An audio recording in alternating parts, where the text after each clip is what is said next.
Hare Krishna, Hare Krishna, Krishna Krishna, Hare Hare, Ram Hare Ram, Ram Ram Hare Hare Krishna, Hare Krishna, Krishna Krishna, Hare Hare, Ram Hare Ram, Ram Ram Hare Hare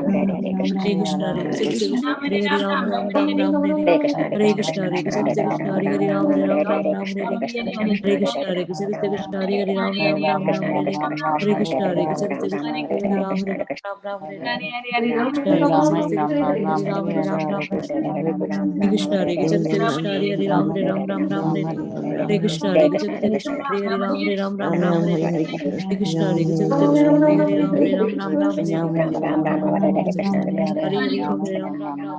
Krishna Krishna, Hare Ram Ram Ram Ram Hare Hare Krishna, Hare Krishna, Krishna Hare Hare, Ram Hare Ram, Ram Ram Hare Hare Hare Ram, Ram Ram Hare Hare.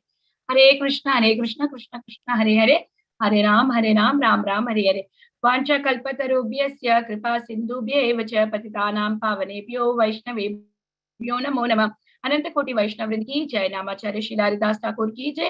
प्रेम से कहो श्री कृष्ण चैतन्य प्रभु नित्यानंद श्री अद्वैत गदाधर श्रीवासादि गौर भक्त वृंद की जय। श्रील प्रभुपाद की जय। All glories to assembled devotees. Please accept my humble obeisances. This is Vinita Gandharvika Devidasi from Texas, welcoming all the devotees to Bhakti Sangha Japa conference call. I thank all of you for attending this session. Please forgive me for interrupting your ecstatic chanting. I would like to read the 10 offenses to the holy name which are to be avoided, written by Srila Vyasadeva in Padma Puranam. 1. To blaspheme the devotees who have dedicated their life for propagating the holy name of the Lord. 2. To consider the name of demigods like Lord Shiva or Lord Brahma to be equal or to be independent of the name of Lord Vishnu. 3. To disobey the order of the spiritual master. 4. To blaspheme the Vedic scriptures or scriptures in pursuance to the Vedic version. 5. To consider the glories of chanting Hare Krishna to be an imagination. 6. To give some interpretation to the holy name of the Lord.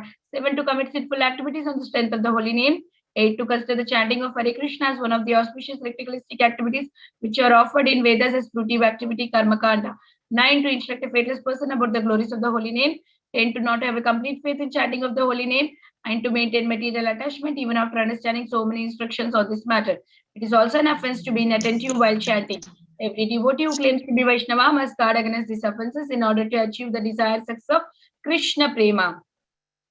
Once again, I thank everyone for joining today's Bhakti Sangha Japa conference call. Let us move on to our next part of the session, which is Srimad Bhagavatam class.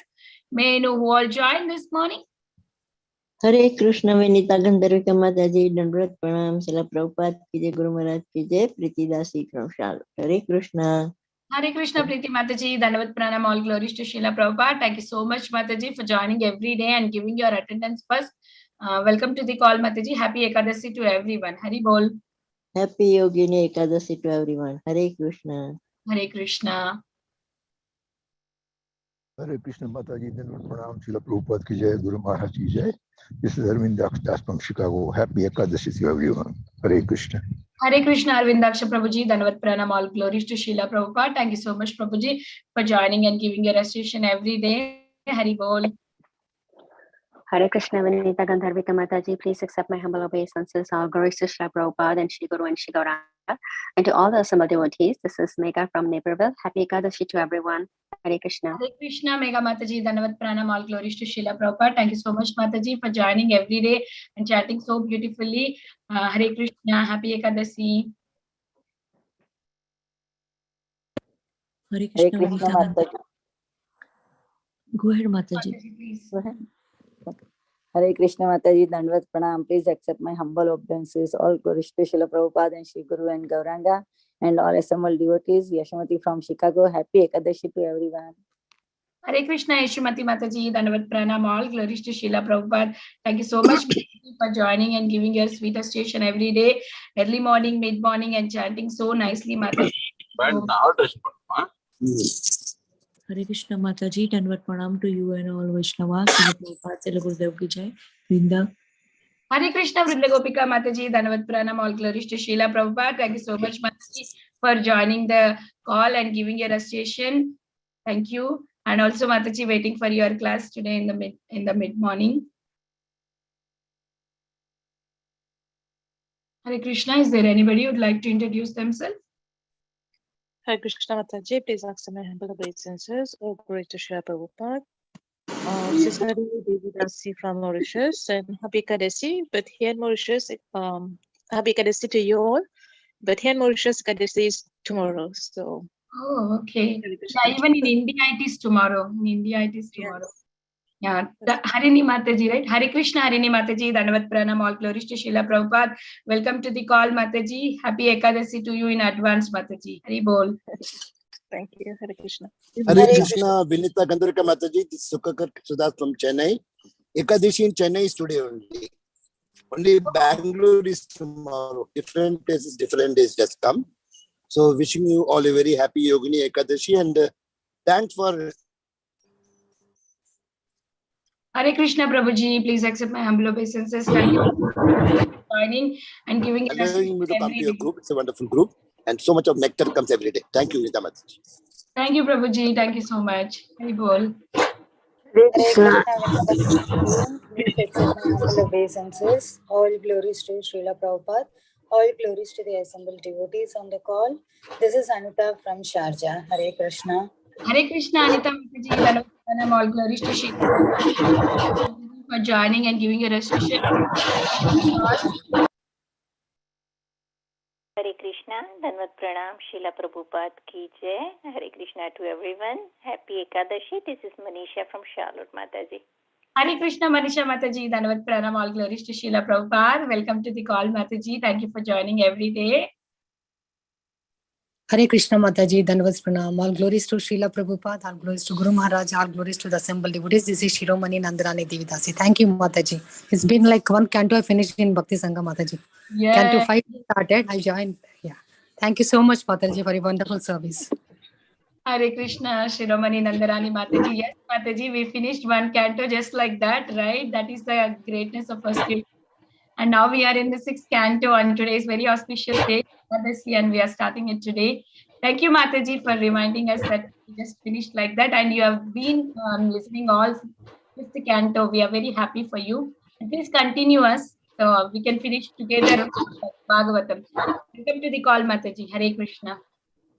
Hare Krishna, Vinita Gandharika Mataji. This is Kamudaki Dasi from Baltimore. Please accept my humble obeisances.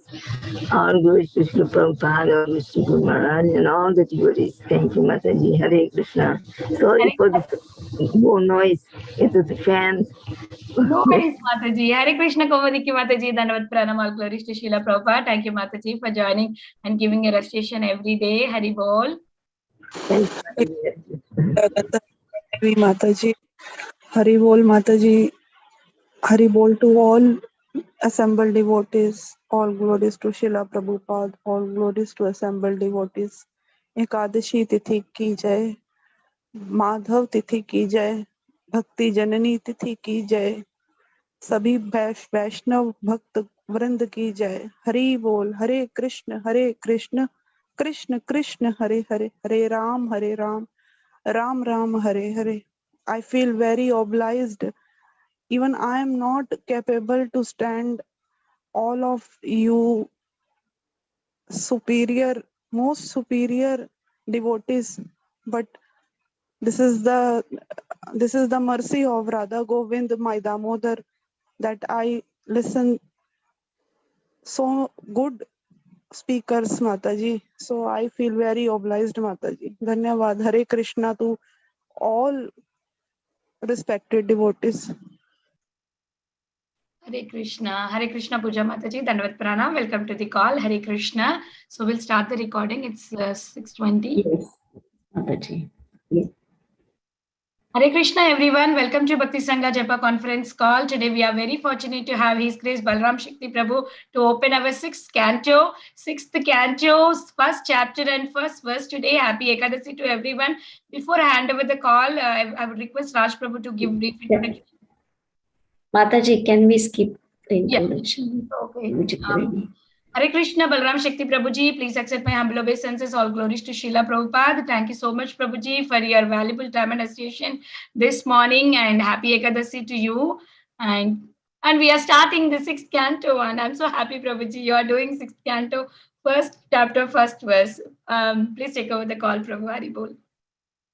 Hare Krishna, Mataji. Thank you very much. Namo Vishnu Padaya Krishna Preshthaya Bhutale Srimate Bhakti Vedanta Swaminiti Namine. Namaste Saraswati Deve Gauravani Pracharine Nirvishesha Shunyavadi Pascharchitarine. Jai Shri Krishna Chaitanya Prabhu Nityananda Shri Advaita Gadadhara Shivasadi Gaura Bhakta Vrinda. Hare Krishna Krishna Krishna Hare Hare, Hare Ram Ram Ram Hare Hare. Hare Krishna. So thank you all very much for joining today's session. It's a great honor to this opportunity to share Krishna Katha in this August assembly. Very, very sincere devotees. It's always a great pleasure and honor to come and share Krishna Katha here in the association of wonderful devotees. Yeah, I remember fourth canto last verse I took just before the fifth canto started. So now fifth canto is over and I'm getting to start sixth canto. So sixth canto is such a it's almost like a reward for you know just I won't say tolerate, it would be definitely offensive, but the fifth canto, at least the later part, which speaks about cosmology, which of course Bhagavatam cosmology is also filled with lot of prayers and other such wonderful parts. So it's so pleasurable, but the sixth canto, the more personal episodes start, and it's so pleasurable to discuss, and especially starting with the first section of Ajamil's pastime, very, very encouraging section, glories of the holy name. So we will start with the first verse. I will read the verse translation, then we'll read the purport, and we'll see what we can learn from this discussion. Shri Parikshit Uvacha निवृत्तिमार्गकथित आदौ भगवता यता क्रमयोगोपलब्धेन ब्रह्मणा यद असंसृतिः. So, translation by Shivapal. Maharaj Parikshit said, O my Lord, O Shukadev Goswami, you have already described in the second canto the path of liberation, which is Nivritti Marga. By following that path, one is certainly elevated gradually to the highest planetary system, Brahmaloka, from which one is promoted to the spiritual world along with Lord Brahma. Thus, one's repetition of birth and death in the material world ceases. So, here,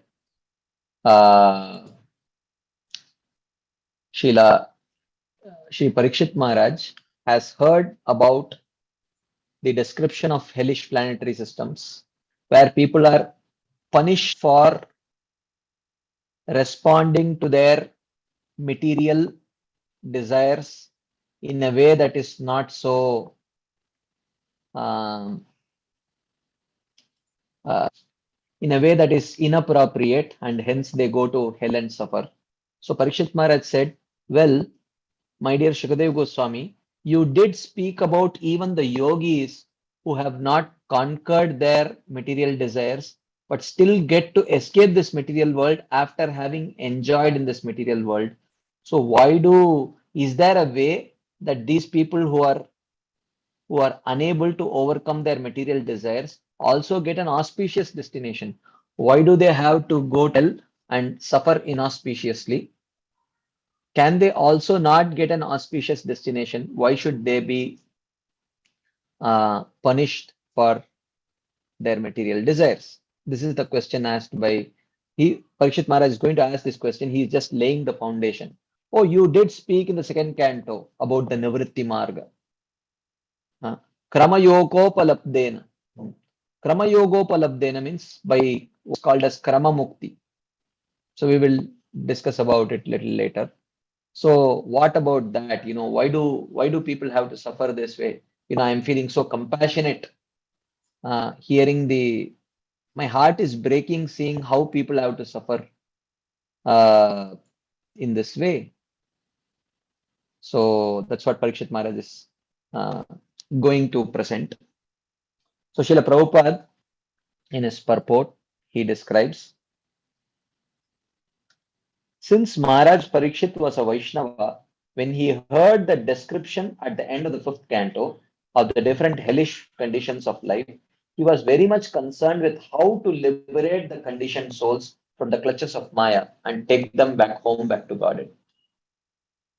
Therefore, he reminded his spiritual master Shukadeva Goswami about the Nivritti Marga, or the path of liberation, which he had described in the second canto. So, natural Vaishnava compassion. He is very deeply disturbed hearing the way in which the people have to suffer in hell. Maharaj Parikshit, who at the time of death was fortunate to have met Shukadeva Goswami, inquired from Shukadeva Goswami about the path of liberation at that crucial time. Shukadeva Goswami very much appreciated his question and congratulated him by saying, so at that time, the same question was asked by Parikshit Maharaj, what is the best practice for a person at all times in this material world so that he can achieve the highest destination? And he also asked, what is the best thing for, especially for a person at the time of death, what he should do, what he should not do, what he should hear, what he should not hear, what he should speak, what he should not speak, like that. And in response to that, Shukadeva Goswami appreciated his compassion, and not just compassion, even in a mode of compassion for asking a very relevant question. So he said, Variyan eshate prashnaha kruto lokahitam nripa atmavit sammata pumsam shrotavyadishu yapparaha. So he says, my dear king, your question is glorious. Variyan eshate prashnaha. Why is the question very good? Kruto lokahitam nripa. Kruto lokahitam, because it is very beneficial for all kinds of people. And this is not just my opinion. He says, Atmavit Sammataha. So he says it is approved by all the transcendentalists. This is not just opinion. All the transcendentalists would agree that this is the best question that could have been asked. And Pumsam Shrotavyadishu Yapparaha. The answer to this question is the prime subject matter for hearing. This is the prime subject matter for hearing. Okay. So, Srila Prabhupada continues. Parikshit Maharaj was astonished that the living entities in the conditional stage do not accept the path of liberation, that is devotional service, instead of suffering in so many hellish conditions. This is the symptom of a Vaishnava. Vancha kalpatarubhyascha kripa sindubhya evacha. A Vaishnava is an ocean of mercy. Paradukka dukhi. He is unhappy because of the unhappiness of others. Therefore, Parikshit Maharaj, being compassionate towards the conditioned souls suffering in hellish life, suggested that Shukadeva Goswami continue describing the path of liberation, which he had explained in the beginning of Bhagavatam. Why don't you continue describing the path of liberation so that they get inspired to take up to that path, and why they should suffer in this hell? Now he says the word asamsriti is very important in this connection. Samsriti refers to continuing on the path of birth. Asamsriti, on the contrary, refers to nivritti marga, or the path of liberation, by which one's birth and death cease and one gradually progresses to Brahmaloka. Here Brahmaloka means Brahma Jyoti. Okay. Unless one is a pure devotee who does not care about going to the higher planetary systems, in which case one immediately returns home back to Godhead by executing devotional service. Tyaktva deham punaranaiti mameti swarjana. So Prabhupada speaks about the two types of liberation. For a mixed devotee, he goes to Brahmajyoti, and for a pure devotee, he goes to the abode of Krishna. So he says, Parikshit Maharaj therefore was very eager to hear from Shukadeva Goswami about the path of liberation for the conditioned soul. Then Prabhupada writes, according to the opinion of the Acharyas, the word Krama Yogopalabdena indicates that by first performing Karma Yoga and then Jnana Yoga and finally coming to the platform of Bhakti, one can be liberated. This is Krama Yoga Krama Yogopalabdena. This is one explanation of Krama Yoga, he says. Bhakti Yoga, however, is so powerful that it does not depend on Karma Yoga or Jnana Yoga. Bhakti Yoga itself is so powerful that even an impious man with no assets in Karma Yoga or an illiterate with no assets in Jnana Yoga can undoubtedly be elevated to the spiritual world if he simply adheres to Bhakti Yoga. So, well, in this whole yoga ladder, there is no bhakti is not a part of that ladder. So it starts with sakama karma yoga, then nishkama karma yoga, okay, and then there is jnana yoga, then there is ashtanga yoga, and then there is liberation. Okay, ashtanga yoga does not directly lead to bhakti. Okay, so bhakti is not dependent on a prior practice of either sakama or nishkama karma yoga or jnana yoga or ashtanga yoga. So in that yoga ladder, directly bhakti does not come. Okay, so one should understand that bhakti is not dependent on a prior practice of any of these other yogas. That is why bhakti is ahaituki. So he says, Mame Vaishyasi Asamshaya. Krishna says in Bhagavad Gita 8.7 that by the process of Bhakti Yoga, one undoubtedly goes back to Godhead, back home to the spiritual world. Yogis, however, instead of going directly to the spiritual world, sometimes want to see other planetary systems, and therefore they ascend to the planetary system where Lord Brahma lives, as indicated here by the word Brahmana. Okay. So the verse itself says, Krama Yogopalabdena Brahmana Yad Asamsritihi. Brahmana means along with Brahma. At the time of delusion, Lord Brahma, along with all the inhabitants of Brahmaloka, goes directly to the spiritual world. This is confirmed in the Vedas as follows.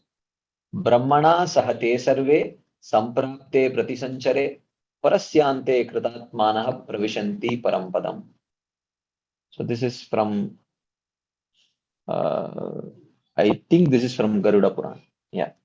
Because of their exalted position, those who are on Brahma at the time of dissolution go directly back home, back to Godhead, along with Lord Brahma. Okay. So if you see in the purport, Srila Prabhupada initially appreciates Parikshit Maharaj for his compassion, Vaishnava compassion. So the initial section is about Vaishnava compassion. Then later he speaks about Krama Yoga, and he gives two meanings for the word Krama Yoga. One is Krama Yoga, he says, he seems to suggest something like a yoga ladder. First practice Karma Yoga, then Jnana Yoga, then Ashtanga Yoga, like that. And then finally, if one accepts, then one attains liberation, like that. And then the second meaning of Krama Yoga is what Srila Prabhupada describes is Krama Mukti, which is described in the second canto of Srimad Bhagavatam, which Shukadeva Swami, in his first conversation with Parikshit Maharaj, he had described. So there are many different topics that we could discuss in this particular verse, because a new canto is starting. So I thought it would be appropriate to understand this theme of how is the Bhagavatam divided, So I thought, we could speak on compassion, we could speak on many other topics, but I chose two topics to discuss, time willing and Krishna willing. I thought we could discuss on these two themes. First theme being the 10 topics of Srimad Bhagavatam. So we will discuss on very briefly. We are not going to go into detail of this. Very briefly, we will touch this and some, how the exclusive brilliance of Srimad Bhagavatam in presenting these 10 topics we will just briefly touch on this topic. So we will first start with Srila Vishwanath a part of the commentary to this first verse by Srila Vishwanath Chakravarti Thakur. Srila Vishwanath Chakravarti Thakur, because this is the beginning verse of the canto, he says, the fifth canto described sthana. Sthana. The 10 topics of Bhagavatam were described as Atra Sargo Visargasya Sthanam Poshanam Udaya Manvantareshanukata Nirodho Muktirashaya. These are the 10 topics. So sthana means the maintenance of the inhabitants of Bhuloka, Patala and the heavenly planets who are situated there with their rules. So sthanam means these various living entities who are qualified to stay in these various planetary systems, how they are maintained. That is sthanam. Right. The protection given to people who transgress the laws of dharma and the devotees is called as poshana by the wise. So this is the definition of poshanam. So poshanam is the fourth of the 10 topics. Atra sargo visargascha sthanam poshanam. What is poshanam? So poshanam means the protection given by the Supreme Lord to those people who transgress the laws of dharma and the protection that he bestows unto the devotees is called as poshanam by the wise. So the 6th canto discusses about poshanam primarily. Of course, Srila Jiva Goswami says that these 10 topics are spread out, in throughout Srimad Bhagavatam. So therefore, one cannot ascribe a particular topic to one specific canto, which is true. But Srila Vishwanath Chakravarti Thakur says that you can ascribe topics to particular cantos because that canto predominantly discusses that topic. Well, Vishwanath Chakravarti Thakur also agrees that these topics are spread out throughout the 10 cantos, but you still can attribute a particular title to a canto because of the predominance of the topic in the canto, right? So, sinful Ajamil is considered a devotee, and Indra, even though he was offensive to his guru, is also considered a devotee. So, to what extent the Lord can go to identify someone as a devotee and protect him and give special protection? Ye bhajanti tu mam bhaktya mayite teshu chapyaham. Krishna says, but one who worships me, uh, you know, uh, I am very dear to him and he is very dear to me. And even though that person who worships Krishna may be as sinful as Ajamil, or he may sometimes even be an offender like Indra who offended Brihaspati, of course not very consciously, but in a moment of madness he offended Brihaspati, but later Krishna did protect him. Okay, so giving protection to Ajamil and Indra as well as Chitraketu in the 19 chapters of the 6th canto shows the Lord's affection for his devotee. The Lord's essentially Poshanam is how Krishna nourishes his devotees despite their low times, despite the times, even in the times when they are troubled by their anarthas and their weaknesses. And that is what is described in the 6th canto primarily. So 3 chapters tell the story of Ajamil. 6 chapters described Vishwaroop. 8 chapters describe the story of Vritrasur.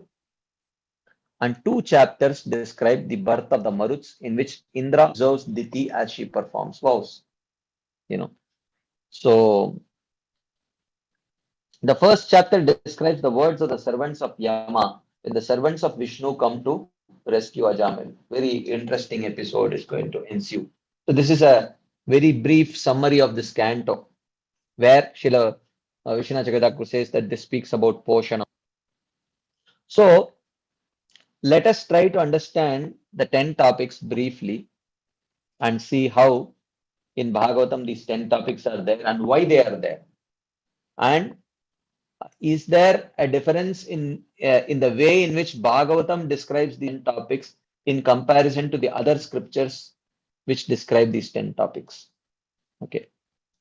So, in the second canto, 10th chapter, first verse, these 10 topics are described. Atra sargo visargascha sthanam poshanam utayah manvantareshanukata nirodo muktir asharaya. Sarga first, visarga second, sthanam is third topic, poshanam is fourth topic, uti is fifth topic, manvantara is sixth topic, ishanukata is seventh topic, nirodha is eighth topic, mukti is ninth topic, ashraya is the 10th topic. So these 10 are not the 10 topics of Srimad Bhagavatam alone, but these 10 are the 10 topics of any Mahapuran. Of all the 18 Puranas, they discuss about these 10 topics, and including Srimad Bhagavatam. All these Puranas describe these 10 topics. But there is a speciality in which Bhagavatam describes these 10 topics, especially the other 9 topics. So it is mentioned, Dashamasya Vishuddhyar Navanam Iha Lakshanam Varnayanti Mahatmanah Shrutena Artena Cha Anjasa. Which is Mahatmanah Varnayanti Anjasa.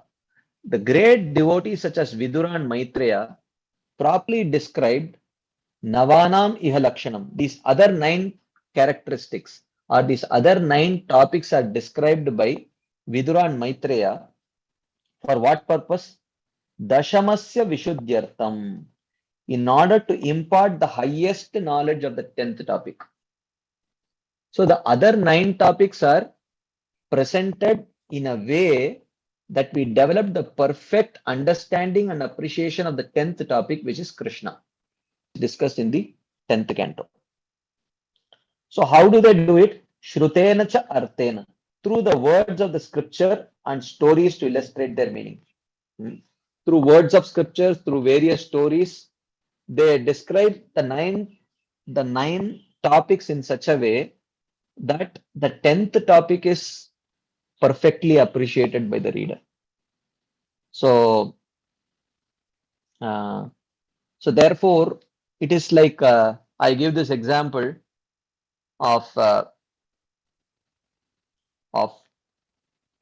okay, we will continue this topic little. How Bhagavatam describes the other 9 topics purely to glorify the 10th topic. We will see it little later. But before that, what are these 10 topics we will see? So he says, Bhuta Matra Indriya Dhyam Janma Sarga Udahrita Brahmano Guna Vaishamyan. This is the definition of Sarga. Okay. So what is Sarga? He says, Bhuta. Bhuta means the elements. Okay. So the material elements, earth, water, fire, air, ether. And matra refers to the tanmatras. Rupa, rasa, sparsha, gandha, shabda. The sense of touch, the sense of smell, the sense of sound, the sense of sight, all of that. That is tanmatras. Indriya are the karmendriyas and gyanendriyas.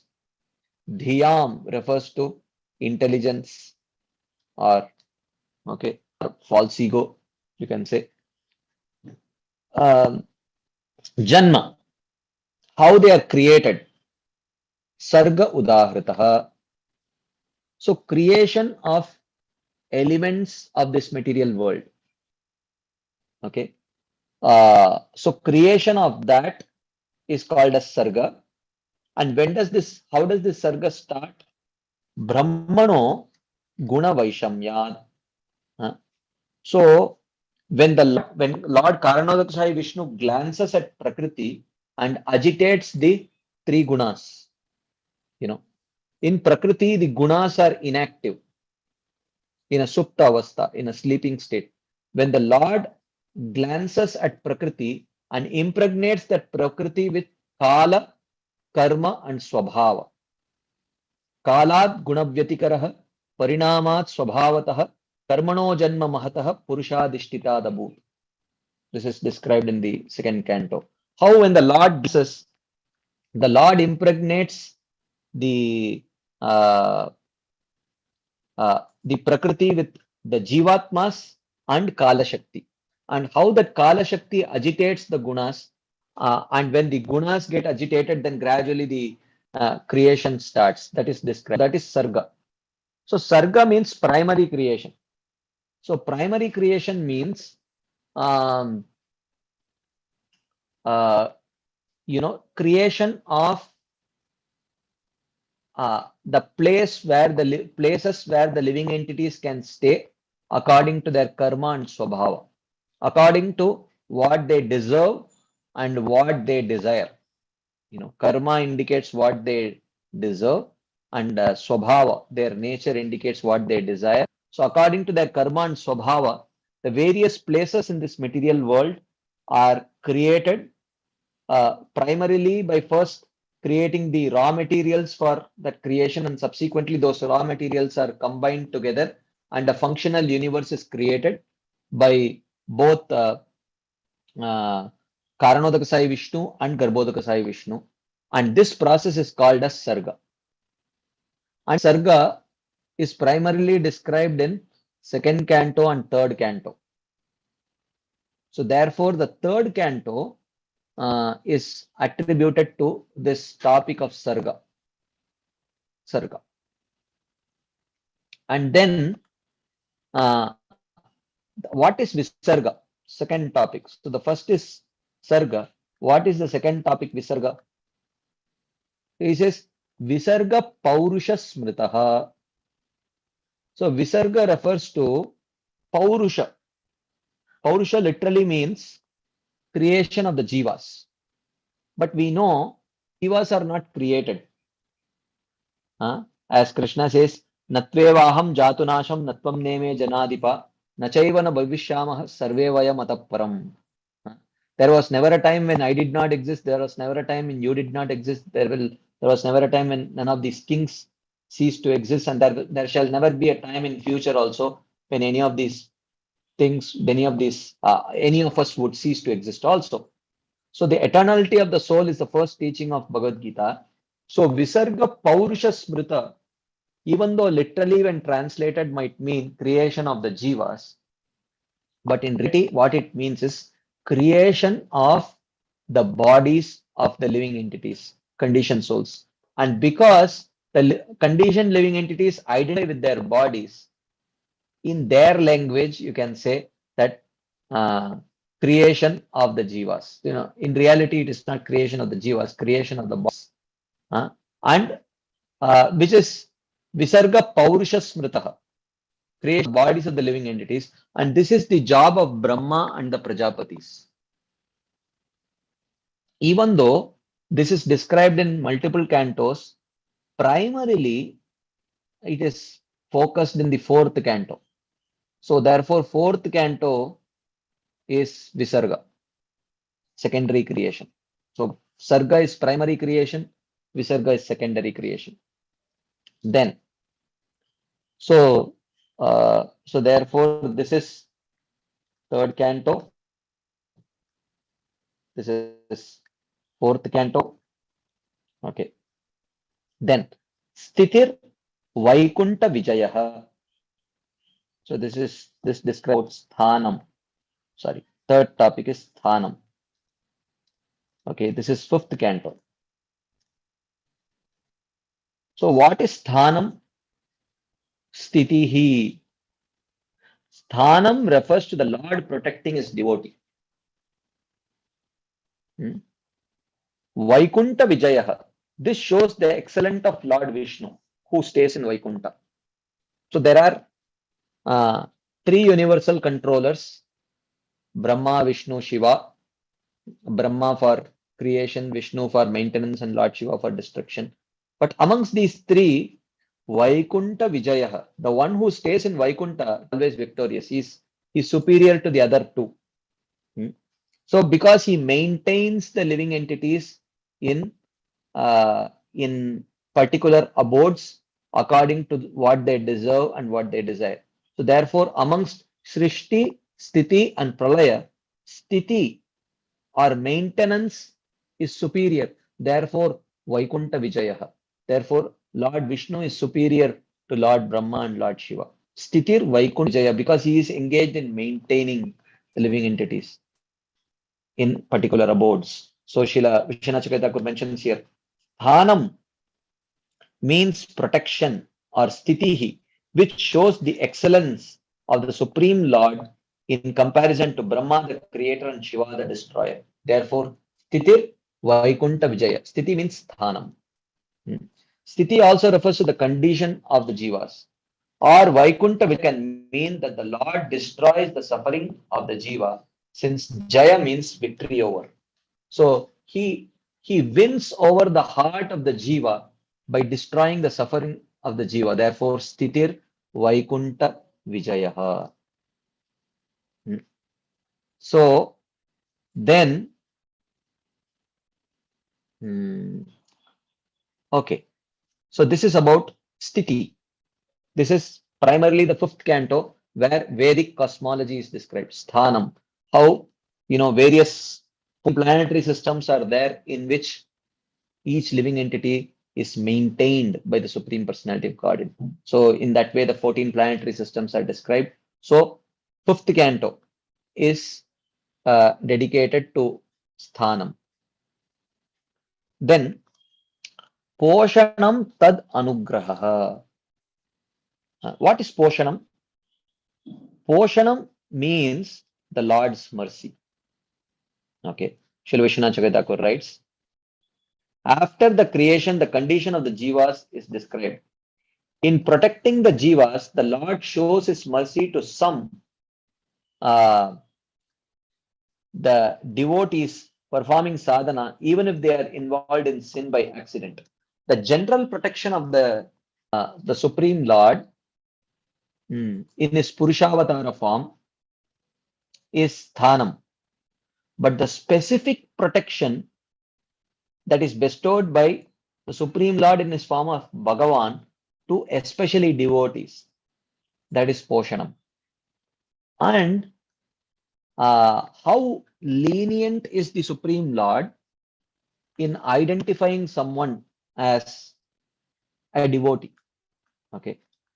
So we see in the case of Ajamil, Ajamil called his son Narayana.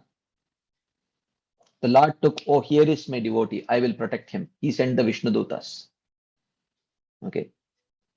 So, I mean, the Lord has a way, which means this shows the eagerness of the Supreme Lord to identify someone as belonging to him. What is the story of Ajamil? In one sense, nothing. He was such a sinful person. And then we see in the case of Indra also. Indra offends his own guru, but of course, and then he suffers a lot, but still the Lord protects him. And Vritrasur is an asura. So just to show, if there is bhakti, I am willing to protect even an asura, in order to show that the episode of Vritrasur comes. Poshanam, how the Lord is tatpar, eager to protect his devotees, especially. Even though the devotee may be suffering from various kinds of anarthas and shortcomings, that is called as Poshanam. And 6th canto especially discusses about Poshanam. Poshanam tadanugraha. Then Manvantarani Saddharma. Manvantara refers to the conduct of the kings ruling the Manvantara periods. Okay. So this talks about the 5th topic of Manvantara. Okay. This is described in the 8th canto. Okay. So As you all know, the day of Brahma is divided into 14 manvantaras, right? So in each manvantara there are 71 chaturyugas. So therefore, in each manvantara there are 6 personalities who rule, who are engaged in the universal management of the universe. First is the Manu. Okay. The second are the Manuputras. Okay. Third is the Manvantara Avatara.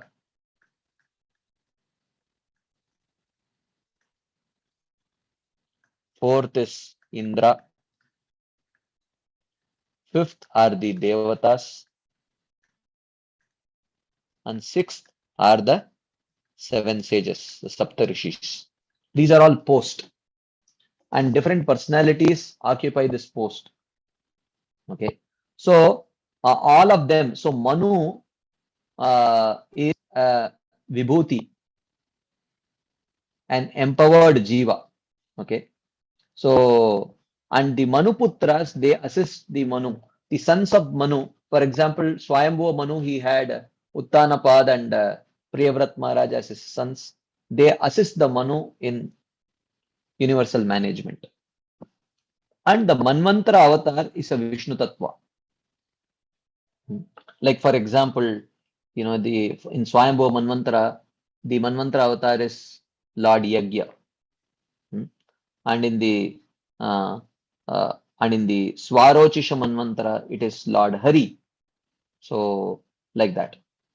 And then the Indra also, his post lasts for 1 Manvantara. After that 1 Manvantara, some another person occupies the post of Indra. Then the Devatas also, 33 crore Devatas and the 7 sages.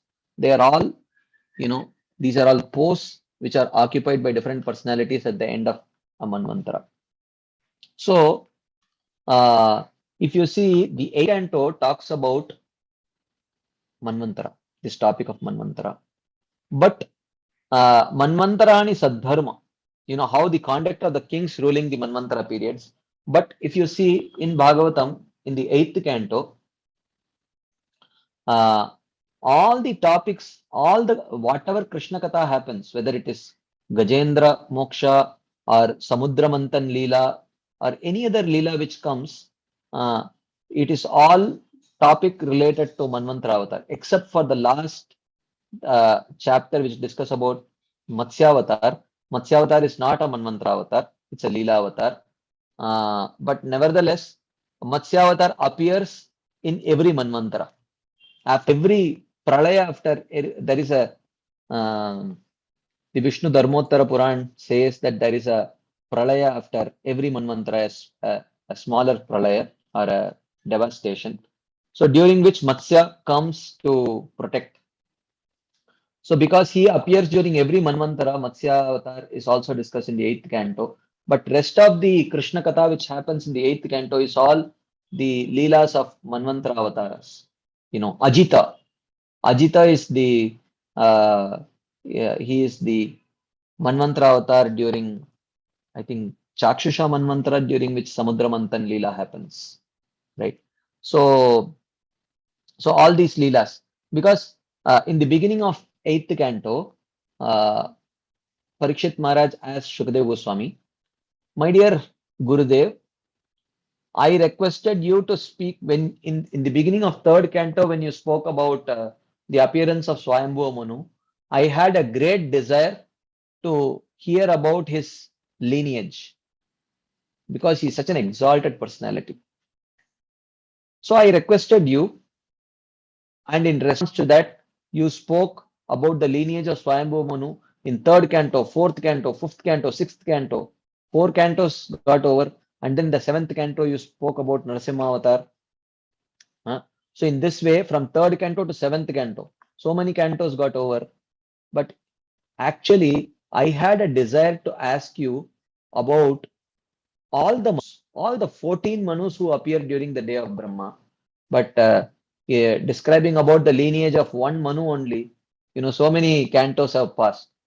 So can you describe about the other Manus also, about their lineages? So he says, okay. So now I will do that. So in a very more focused way, Shukadev Goswami starts again with Swayambhu Manu, and very briefly, and then he describes, in Swayambhu, then he describes about how in every Manvantara there are the 6 personalities, Manu, Manuputras, Manvantara Avataras, Indra, the Devatas and the sages who are involved in management of the particular universe during that Manvantara period. And then he describes that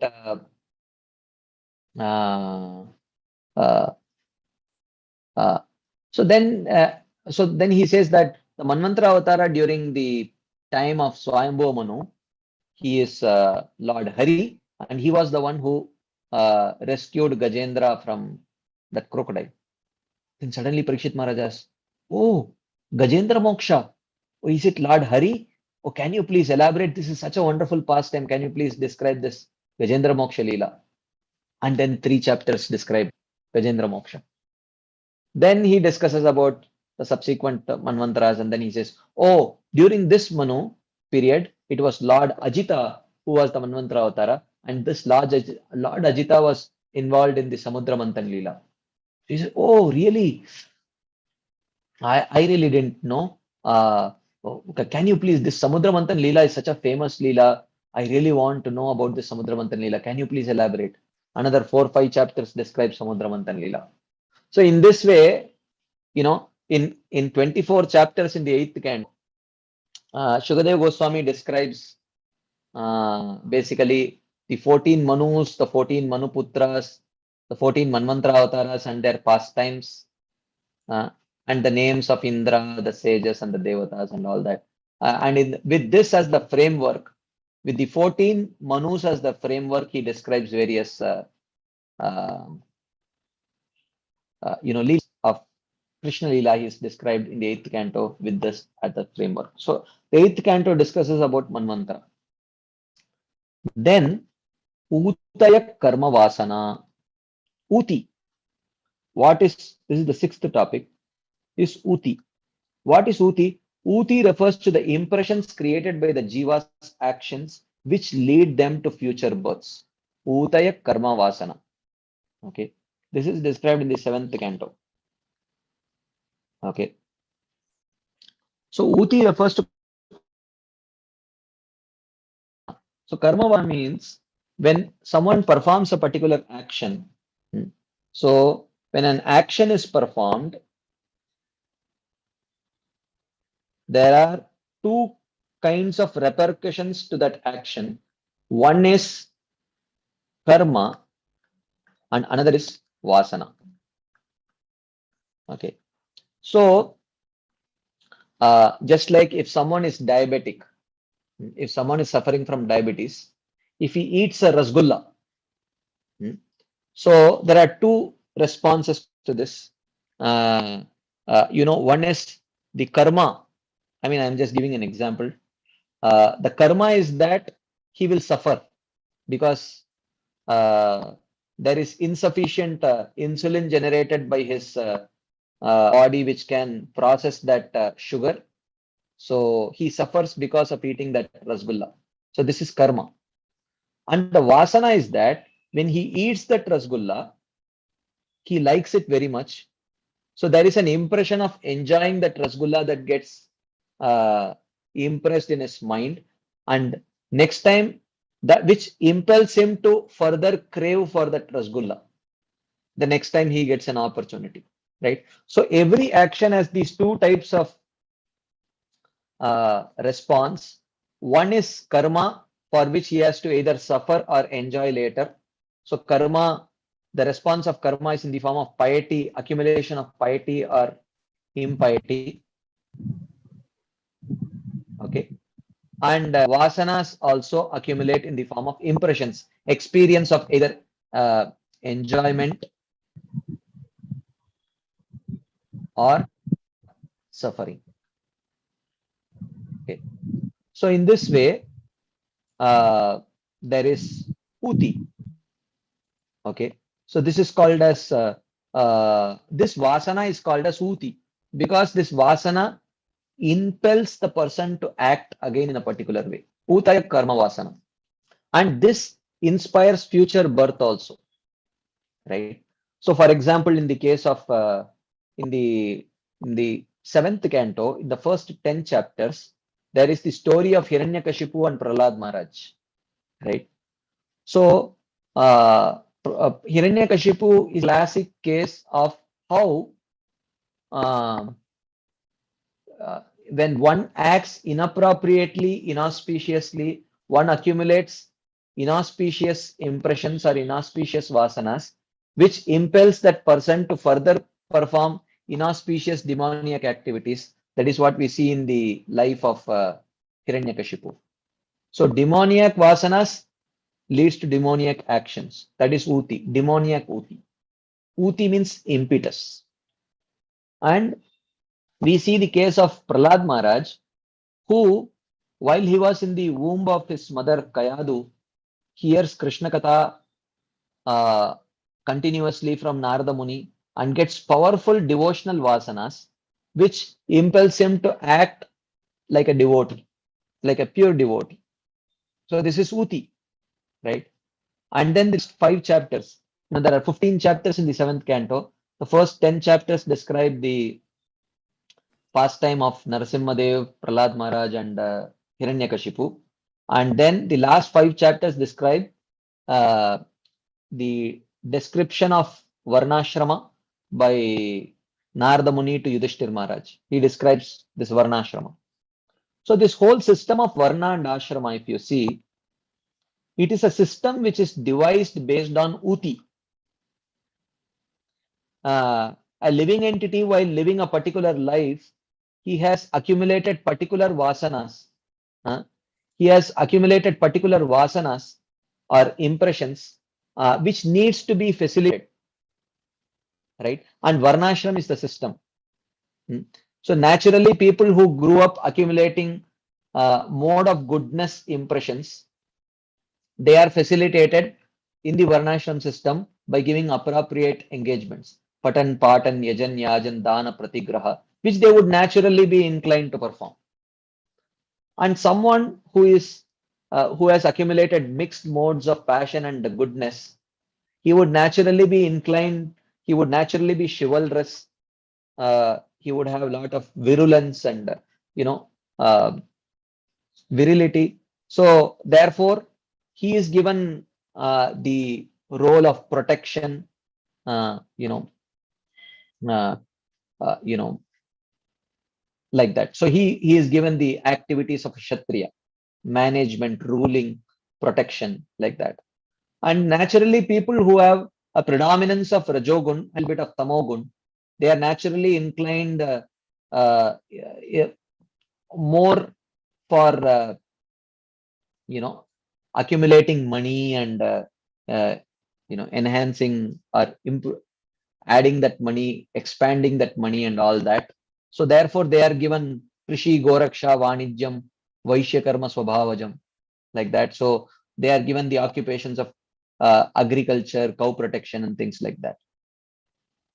So basically, this whole Varnashram system identifies and appreciates that living entities in their various lifetimes that they spend in this material world accumulate various kinds of material impressions, and a system needs to be there to facilitate these living entities to act according to their impressions in a regulated way so that they can purify material impressions and transcend this material world. So this whole Varnashram system is devised for this purpose, while with Uti as the foundation. So description of that Varnashram system is there in the last 5 chapters of 7th canto, so which describes Uti, Utaya Karma Vasana, right? So here Srila Vishwanath Chakravarti describes Manvantara. He says Manvantara refers to the religious conduct of the kings reigning during the Manvantara, revealed through narratives concerning them. This performance of dharma by the sattvic jivas engaged in karma yoga is considered the conditions of the jiva in this world. Uti refers to the impressions produced by actions. Those things which are accomplished by actions. Uyante iti uti, like that. It refers to the impressions arising from actions, either high or low. Pious or impious acts become the cause of future happiness and distress. Okay. So within the condition of this world, the nature of the high and low jivas is described by describing Prahlad Maharaj and Hiranyakashipu, like that. This is in the, so this is, we have discussed Sarga, Visarga, Sthanam, Poshanam, Manvantara and Uti. 6 topics have been discussed. Now the 7th topic is Ishanukata. So the 7th topic is Ishanukata. Okay. So this is described primarily in the 9th canto. Avataranucharitam harescha asya anuvartinam pumsam ishakata prokta nana akhyana upabrahmhitaha. So he says Ishakata prokta. Ishakata refers to Harehe avatar anucharitam.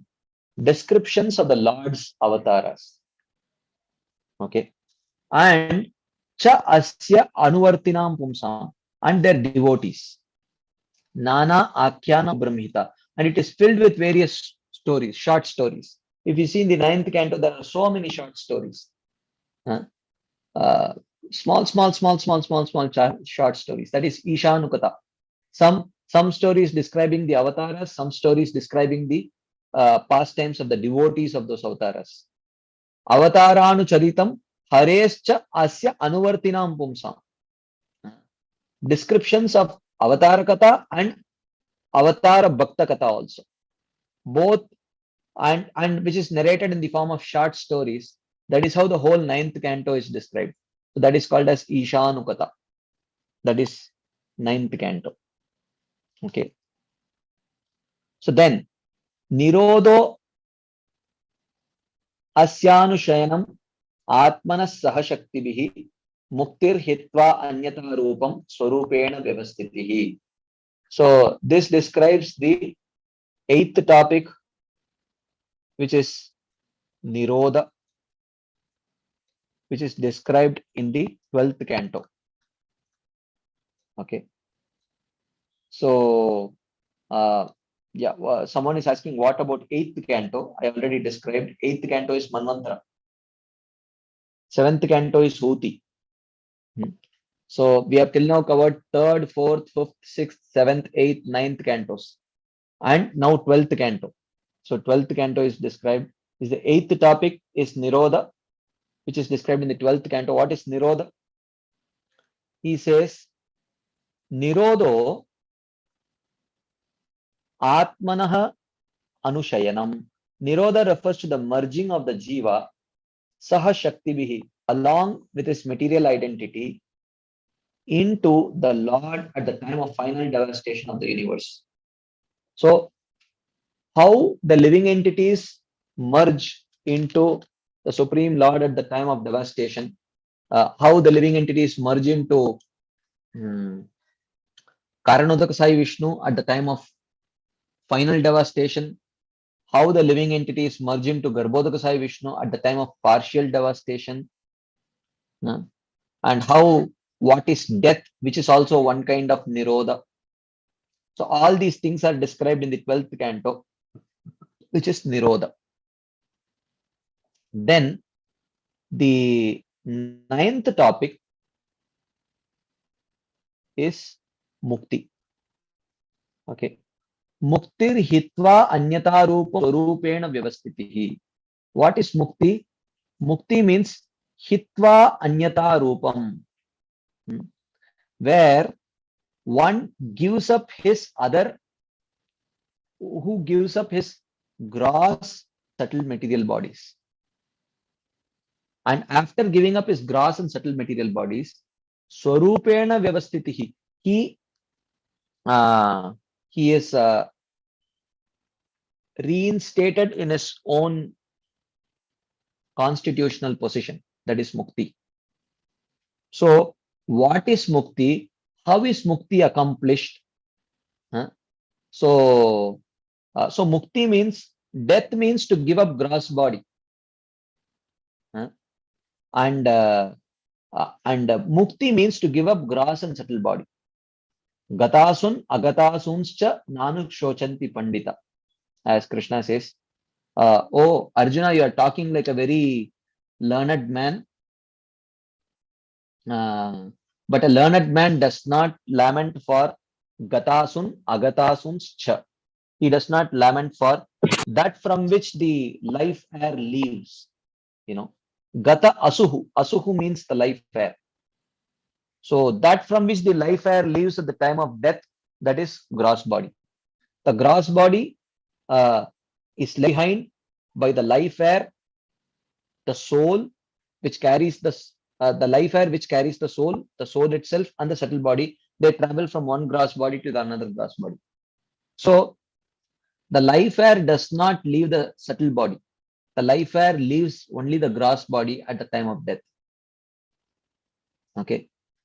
But at the time of liberation, the soul leaves the life air, the gross body, the subtle body, everything it leaves behind and goes and merges in the Brahma Jyoti.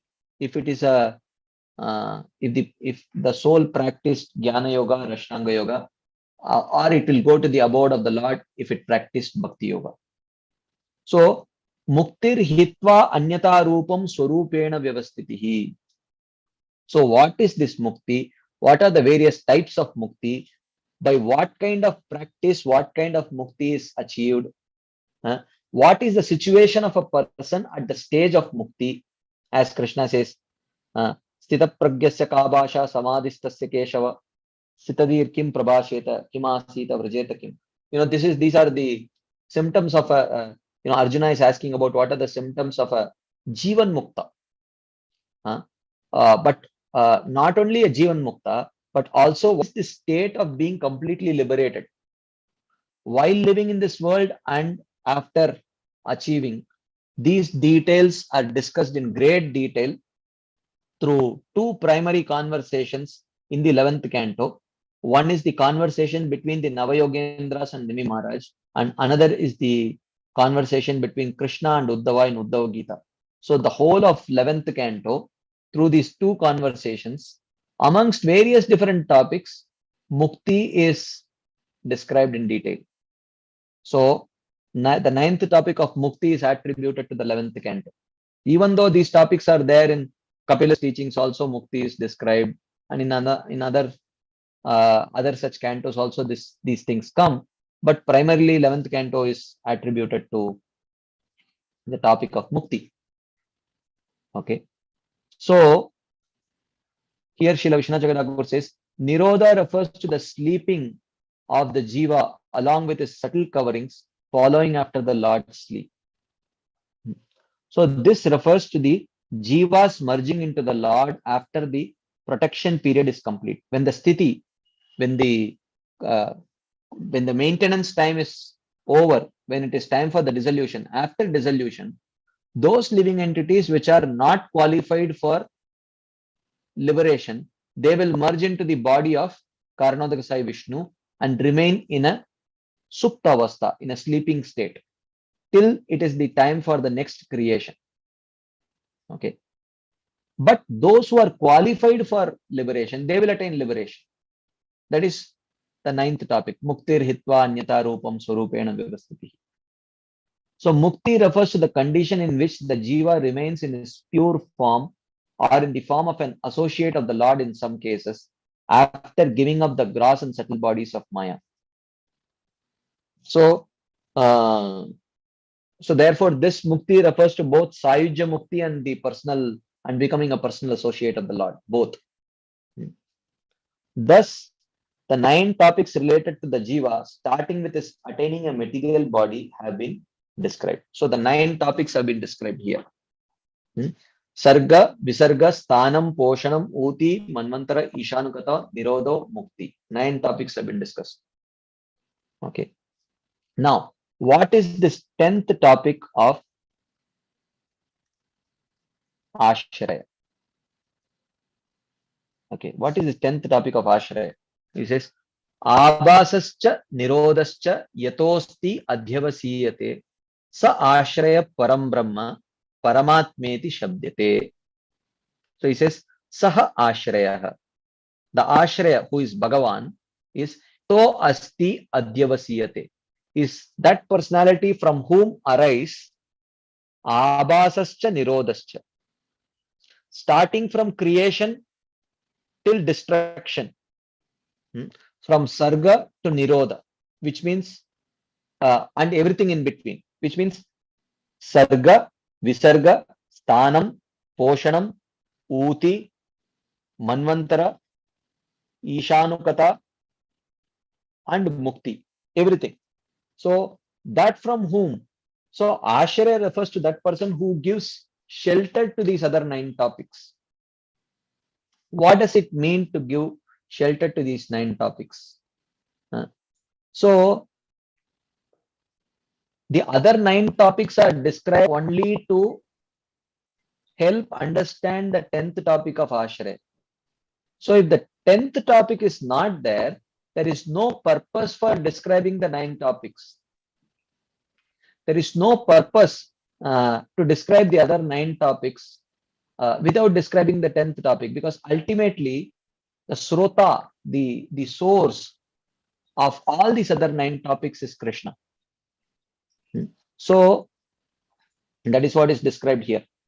And that person is called as Param Brahma, Paramatma iti Shabdyate. So that Bhagavan, his partial features are also called as Paramatma and Brahman. So the Ashraya is Krishna. So he is the Ashraya Tattva. Okay.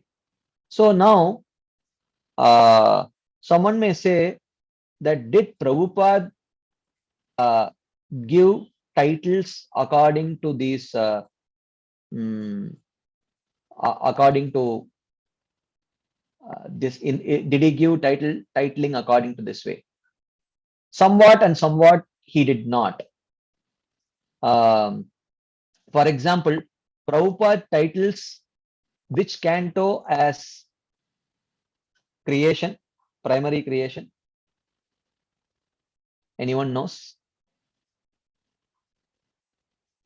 The first canto, someone says first canto. Yeah, he titles the first canto as creation. So, well, someone asked, I was there in the class and someone asked His Holiness Bhanuswami Maharaj, that Maharaj, why did Prabhupada title the first canto as creation? Where is the description of creation in the first canto? So Maharaj answered briefly, but he did not elaborate on it. He said Prabhupada did not title. This was the answer that he gave. So anyway, it could have been BBT or whomever, they gave a titling. But is there any place where Srila Prabhupada talks about titling the cantos? This is a very important thing. Okay. So this is Vishwanath Chakravarti's explanation, is that does Prabhupada attribute titles to particular cantos? Okay. In a very interesting, I was searching for this and I got a very interesting proof or place where Srila Prabhupada talks about titling the cantos. You know where? It is in his Jaladuta diary. So in his Jaladuta diary, Srila Prabhupada talks about titling of the cantos. It is there in his entry. If you look at Srila Prabhupada's Jaladuta diary, it is there. So Prabhupada, he's sitting in his Jaladuta. He has the first canto, the 3 volumes of the first canto there. So first canto is ready. He's sitting in Jaladuta and probably envisioning his writing the subsequent cantos. So he starts by titling the cantos first. And this is there in his Jaladuta diary, if you check. So he titles the cantos. So he says, The first canto he's titling as the absolute truth. That is the title that he gives. Even though in the current Bhagavatam, first canto is titled as creation. But sitting in Jaladuta, Prabhupada titled the first canto as the absolute truth, because it starts with Janmadhyasya Yatonvayaditarataschaartesho Abhijñasvarat. Of course, we can only guess why Prabhupada gave this titling. I am just guessing, because the first canto starts with description of the absolute truth. Maybe for that reason. Canto 2, Prabhupada titles it as Symptoms of Objectivity. Well, I have no idea why Prabhupada titled it that way, but this is what Prabhupada titles it as. Third canto, Prabhupada titles it as Creation of the Material World. This is Sarga. This is in line with Srila Vishwanath Chakravarti's titling. Canto he attributes to Sarga. Fourth canto, Srila Prabhupada titles as the sub-creators. This is Visarga, secondary creation. This is also in line with Srila Vishwanath Chakravarti's titling. Fifth canto, Prabhupada titles as the planetary system, Sthanam. This is also in line with Srila Vishwanath Chakravarti's titling of the cantos. Sixth canto, Srila Prabhupada titles as Lord the Protector. This is Poshanam. This is also in line with Srila Vishwanath Chakravarti's titling the cantos. Seventh canto, Srila Prabhupada titles as Creative Impetus. Impetus means Uti. This is again the seventh canto is attributed to Uti by Srila Vishwanath Chakravarti also. Eighth canto, Prabhupada titles as Change of Manpower. This is Manvantara. Okay. And ninth, he titles as the Signs of God. Maybe this is Ishanukata. Okay. Ishanukata. This is Signs of God. And the 10th topic, 10th canto, he titles Krishna, the cause of all causes, which is Ashraya. 11th topic, Srila Prabhupada titles as the path of liberation, Mukti. Right. And the 12th canto, Prabhupada titles as the Samambonam. I don't know why. But Srila Vishwanath Chakravarti, Mukti is, sorry, not Mukti, Nirodha is attributed to the 12th canto. So in this way, this is what is from the Jaladuta diary.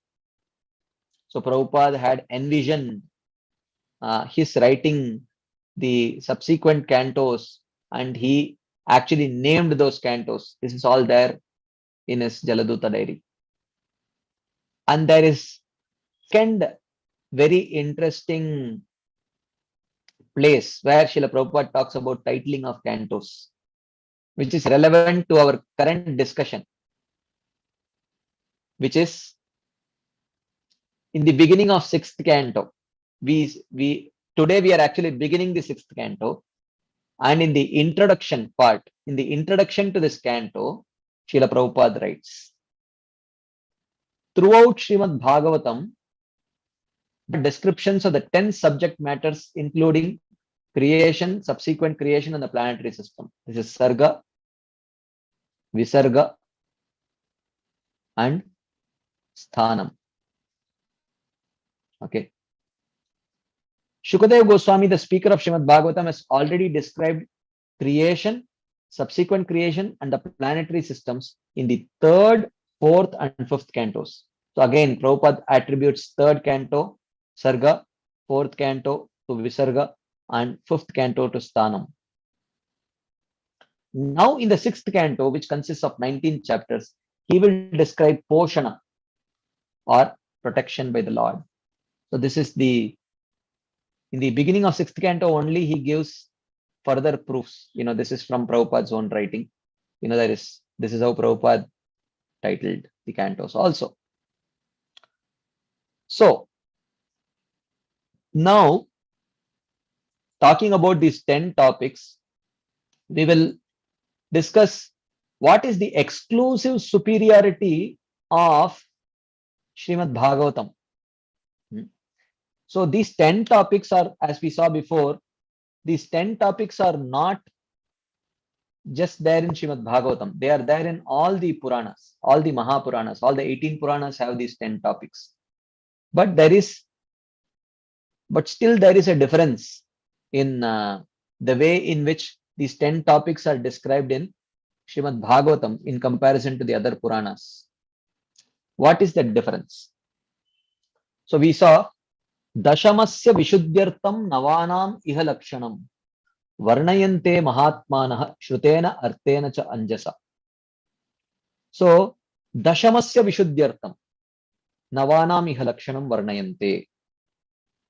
Only in Bhagavatam, the other 9 topics are discussed purely and systematically to glorify the 10th topic of Krishna. Okay. So it is just like if you are taking darshan of their lordships, you go to the temple. Either you may go to, either Dallas temple to take darshan of,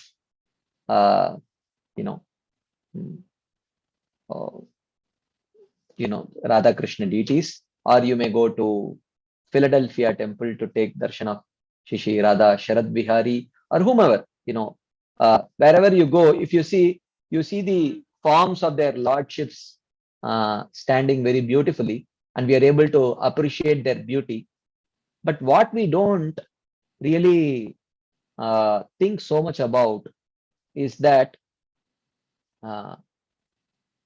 Dallas is Radha Kalachandji. Yeah. So so you go there and take darshan. So if you see there on the altar, there are focus lights which are kept at strategic positions. So one focus light is shining on the lotus feet of Radharani. Another focus light is shining on the lotus face of Srimati Radharani. Another focus light is shining on the lotus feet of Krishna. Another portion is shining on the mid portion of Krishna. Third focus light on the face of Krishna. Like that, different focus lights are focusing on various parts of the altar, so that a person who comes to take darshan of their lordships, he can appreciate their beauty and feel inspired in his Krishna consciousness, right?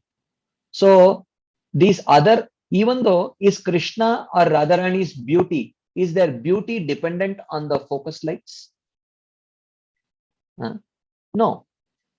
So their beauty is not at all dependent on the focus lights. But if those focus lights are not there in their strategic positions and shining on their lordships, a conditioned soul cannot appreciate the beauty of Radha and Krishna, right?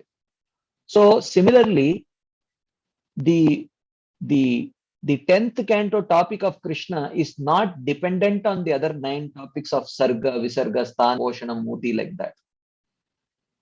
But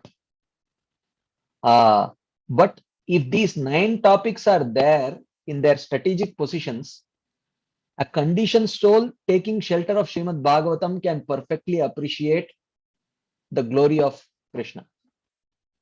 So these other 9 topics in Srimad Bhagavatam are exclusively there for the purpose of glorifying Krishna. So therefore, in his Bhakti Sandarbha, Srila Jiva Goswami says, even the descriptions of the other avatars katha as described in Srimad Bhagavatam enhances the attraction of the reader towards Krishna only. How it happens? Only the acharyas know. We may not be able to see, but it happens. We may not be able to see, how by hearing this topic, I will develop attraction to Krishna. We may not know. Just like a patient not know how by eating this particular medicine, I will overcome this particular ailment. But the doctor knows. So we just have to have trust in the doctor and take the medicine. And we will get the end result. So therefore, Jiva Goswami makes this very interesting point that even descriptions of these other avatars, their katha in Srimad Bhagavatam, it is given in such a way that at the end it develops our attraction towards Krishna only in the 10th topic, in the 10th canto.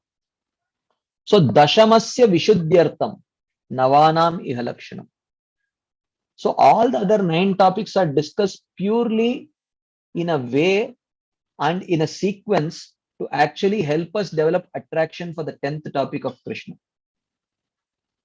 But this consistency of purpose is there only in Srimad Bhagavatam, not in the other Puranas. Other Puranas also talk about these 10 topics, but their description of these 10 topics is sometimes consistent with this purpose, but many times it is not consistent with this purpose. Bhagavatam is the only book in which every single syllable is spoken in such a way that we develop attraction towards Krishna. It may be Sarga, Visarga, Sthanam, Poshanam, Uti, Manvantara, Ishanukata, Nirodha or Mukti. Does not matter. It will help us systematically develop an attraction towards Krishna. Okay. So, in the 12th canto, there is a verse. There are many verses. I will take one verse to illustrate this point. In the 12th canto, Srila Shukadeva Goswami says, or Bhagavatam says, Kalimala samhati kalano akilesho harir itaratra na giyate hi abhikshnam iha tu punar bhagavan ashesha murtihi paripatito anupadam katha prasangaihi. It is mentioned, Harihi akila ishaha. Narayana, the soul of this universal form, Kalimala samhati kalana. He annihilates the accumulated sins of Kali Yuga. So that Narayana who destroys the sins of Kali Yuga, Itaratra. Itaratra means in the other scriptures. In the other scriptures. This is Vyasadeva writing it. And it is Vyasadeva who wrote the other scriptures also. And that Vyasadeva is writing, Itaratra, in other scriptures other than Srimad Bhagavatam, Lord Narayana, Itaratra, na giyate, he is not glorified, abhikshnam. He is not so much glorified, he is not consistently and continuously glorified in the other scriptures. This is the opinion of Vyasadeva. Vyasadeva is writing. He is the one who wrote the other scriptures. He says, in the other books, the Lord is not glorified so much. Iha tu, but the same Supreme Lord, Bhagavan, Punaha, is abundantly and constantly paripatito anupadam. He is described throughout in every single verse, every single chapter, every single syllable, katha prasangaihi, through the various narrations of Srimad Bhagavatam. Iha katha prasangaihi in Srimad Bhagavatam. So only in Srimad Bhagavatam, every single syllable is written with the sole purpose of helping the reader develop attraction towards Krishna. But this purpose is not consistent in any other Puranas other than Srimad Bhagavatam. Okay. So, Srila Vishwanath Chakravarti commenting on this verse, he says, Anupadam means in every subject or chapter. Other works glorify karma and devatas like Brahma. Those works do not glorify Vishnu. I mean, they do glorify, but not consistently. If they do, it is not much. In Bhagavatam alone, exclusively, Iha tu, Bhagavan, who has unlimited forms, like Narayana, Ashesha Murti, is profusely glorified. This is not done in other works. No such consideration has been made. By all topics introduced in every line, Bhagavan is glorified completely. Paripatito. Okay. So, This is the exclusive glory of Srimad Bhagavatam, that it uses all these 9 topics to actually perfectly glorify Krishna. But this consistency of purpose is not there in any other literature other than Srimad Bhagavatam. So,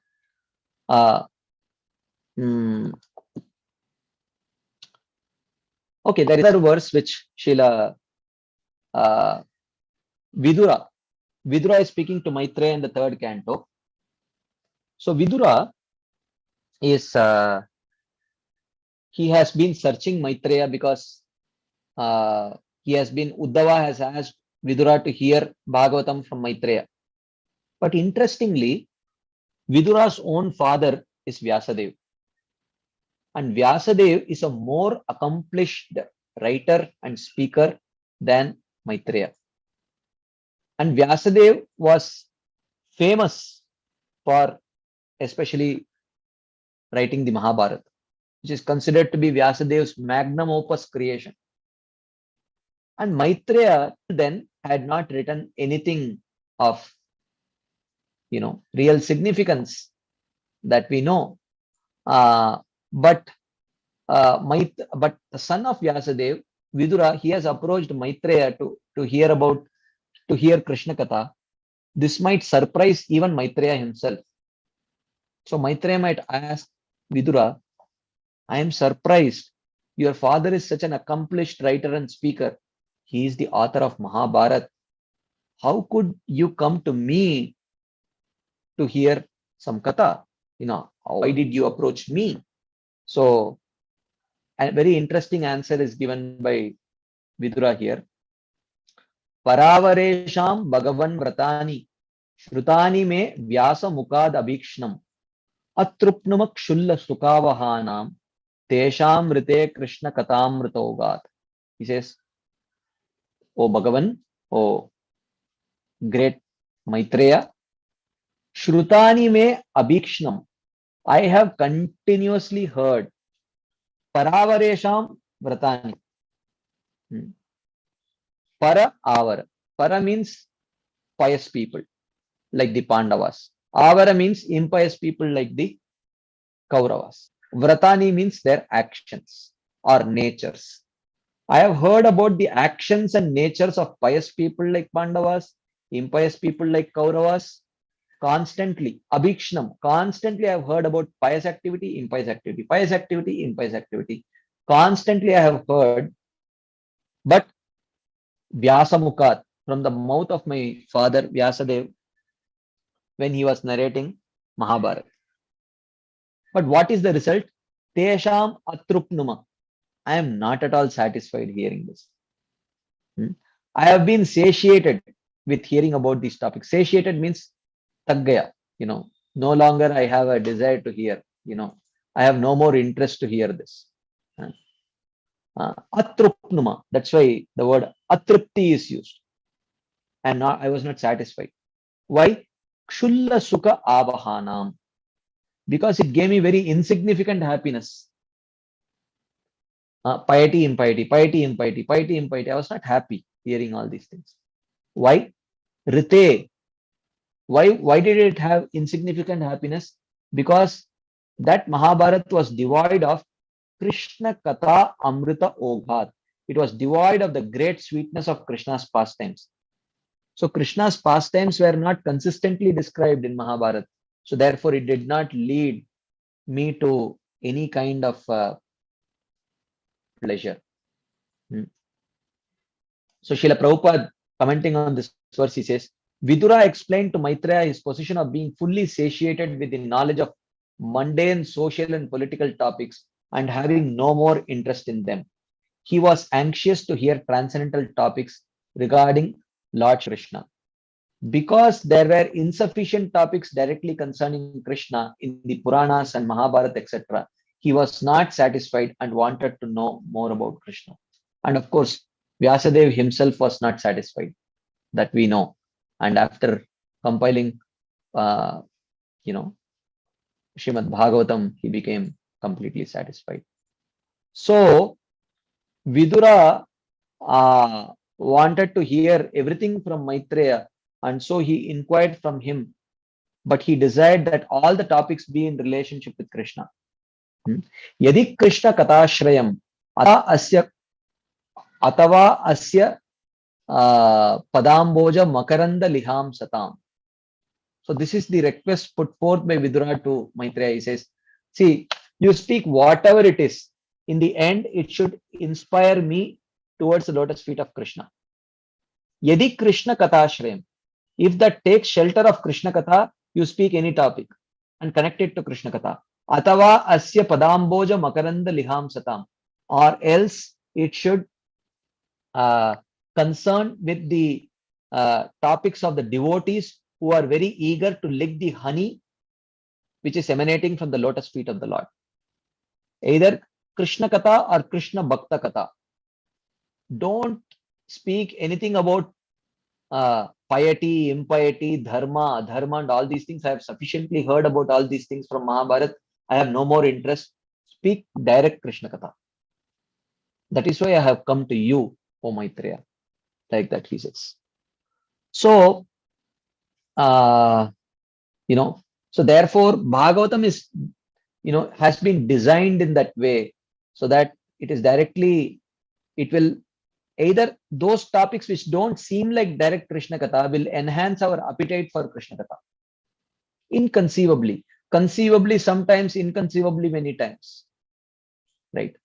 So that is why even Brahmaji, after speaking Bhagavatam to Narada Muni in the second canto, he says, Idam Bhagavatam nama yanme bhagavatoditam sangrahoyam vibhutinam tvametad vipuli kuru. He says, this work is called Bhagavatam. This was spoken to me by the Lord. Yanme bhagavatoditam. Ayam vibhutinam sangraha. It is a collection of Lord's vibhutis. Tvametad vipuli kuru. And you distribute it everywhere. And how he should distribute? Yata harau bhagavati nrinam bhaktir bhavishyati sarvatman yakiladare iti sankalpya varnaya. Take a sankalpa that you will distribute this Bhagavatam to at least so many people. And varnaya, and describe this Bhagavatam. But how you should speak Bhagavatam? You should speak Bhagavatam in such a way that it aligns with the purpose of Bhagavatam. What is the purpose of Bhagavatam? Yata bhaktihi, yata bhagavati bhaktihi bhavishyati, nrinam bhavishyati. You should speak Bhagavatam in such a way that by hearing that Bhagavatam, devotion to the Supreme Lord Bhagavan is manifest within the hearts of the living entities, of human beings, especially human beings of Kali Yuga. Because you should distribute Bhagavatam or speak Bhagavatam in this way because this is the purpose of Bhagavatam. Yata harau bhagavati nrinam bhaktir bhavishyati sarvatmani akiladare iti sankalpya varnaya. Take a sankalpa in this way and distribute Bhagavatam like this. Okay. So now I will do a quick so we have not yet completed even the first topic. I had one more topic in mind, but I'm afraid I may not have time to even complete this one topic. But let me quickly brush through this last subtopic of this. We are talking about the 10 topics of Srimad Bhagavatam.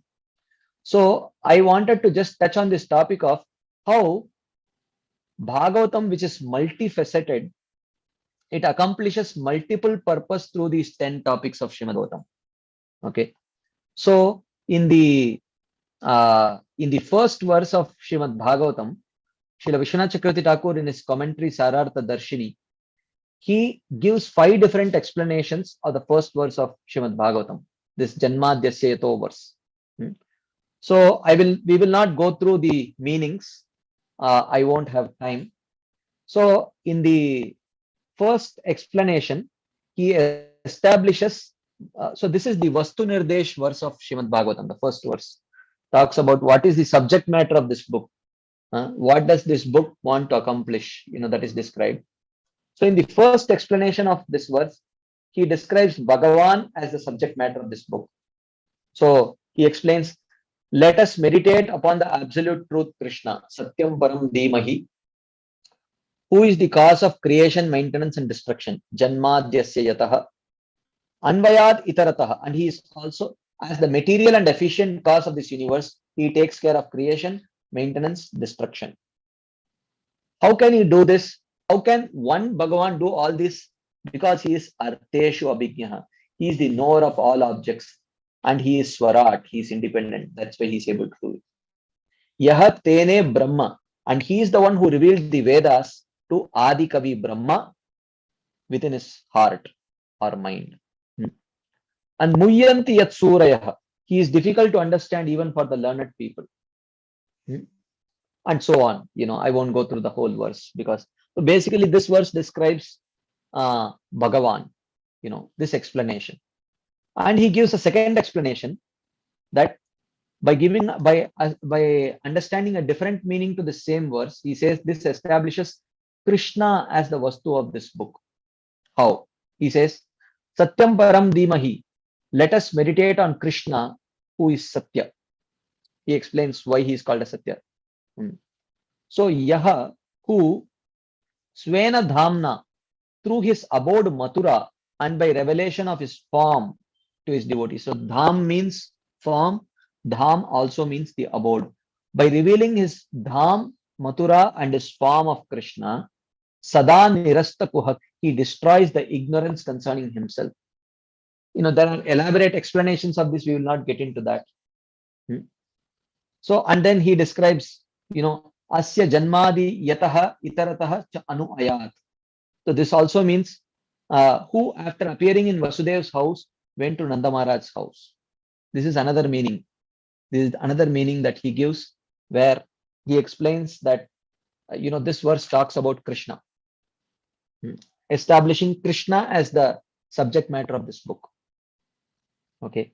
Then he gives a third explanation that establishing Madhura Rasa as the Vastu of this book by taking a more confidential meaning. Okay. Anyway, and then fourth explanation, he establishes Radha and Krishna as the Vastu of this book. Okay. And then in the fifth explanation, he establishes Bhakti as the Vastu of this book. Okay. Anyway, when you get time, you can read his explanations, very sweet explanations of the first verse. He gives 5 different meanings. But I want you to focus on this, what he writes at the end of those 5 explanations. He says that Bhagavatam is compared to lamp in the following verse. You know this verse. Yes, Swanubhavam Akila Shruti Saramekam Adhyatma Deepam. So Bhagavatam is compared to a lamp in this first canto, verse 1.2.3. Bhagavatam is also compared to the sun. A lamp gives illumination. A sun gives much more complete illumination, right? So Bhagavatam is also compared to the sun. Krishne Swadamo Pagate Dharma Jnanadi Vissaha Kalau Nashta Drishamesha Purana Arko Adhuna Uditaha. So here Bhagavatam is also compared to a sun. Bhagavatam is also compared to a tasty fruit, right? In the third verse of Srimad Bhagavatam. Nigama Kalpataror Galitam Phalam. A very tasty fruit, which oozes with rasa. So Bhagavatam is compared to a lamp. Bhagavatam is compared to a tasty fruit. Bhagavatam is compared to the sun. And Bhagavatam is also sometimes compared to the Mohini avatar, because it gives different results to different people. So he quotes a verse from the 10th canto, which seemingly indicates Kaivalyaika Prayojanam. So Bhagavatam is a book in which the purpose of that Bhagavatam, when literally translated, it means the main goal of Bhagavatam is merging in the Brahmajyoti. Okay. So he says that the first explanation of the first verse of Bhagavatam shows its nature as light, lamp, right? Because it gives deliverance from misery through general understanding of the Lord. Okay. So the first explanation which gave, okay, this is the Vastu, the subject matter of this book is Bhagavan. Then the second explanation that he gave is Krishna. So this verse specifically talks about Krishna. So this explains, this is the sun aspect of, where Bhagavatam is compared to the sun, which is more powerful, which destroys misconceptions of the demons, bringing joy to the devotees. And the third, fourth, and fifth explanations, which describe the subject matter of the book to be Madhura Rasa, Radha and Krishna, and Bhakti, and pure Bhakti. This shows Bhagavatam to be like a tasty fruit, like that. So he says, the devotees being rightful recipients are considered to be like the devatas, since they receive the nectar in the form of relishing the rarest taste of these 5 meanings. All these 5 meanings are tasted by the devotees. But the Bhagavatam is considered to be like Mohini, serving out these different meanings of Bhagavatam to the devotees. So Bhagavatam is like Mohini Murti. She serves nectar to the devatas who are the devotees. But through the Bhagavatam also deceives the demons by giving alternative meanings by which they get bewildered also.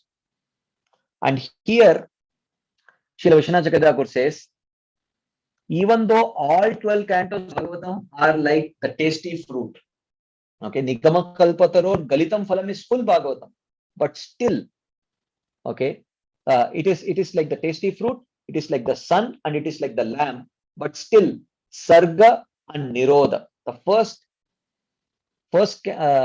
first topic and the 8th topic, and various verses describing this are considered to be the lamp. So Sarga and Nirodha describe the lamp aspect of Srimad Bhagavatam. These topics reveal only the general aspect of the Lord. They reveal only the general aspect of the Lord.